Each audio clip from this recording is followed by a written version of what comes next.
Hey guys, welcome back. So in today's video I will be showing you how you can change the line width in LibreCAD.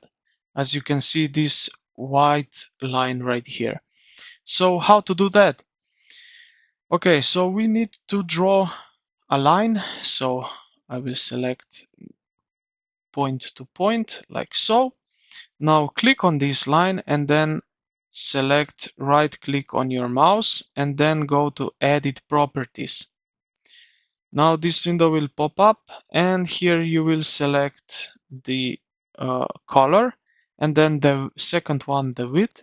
So I will go the bigger one like that. You can also select line type as you wish.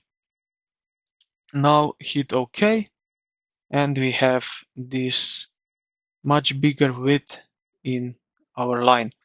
So this is how you can uh, change line width in LibreCAD.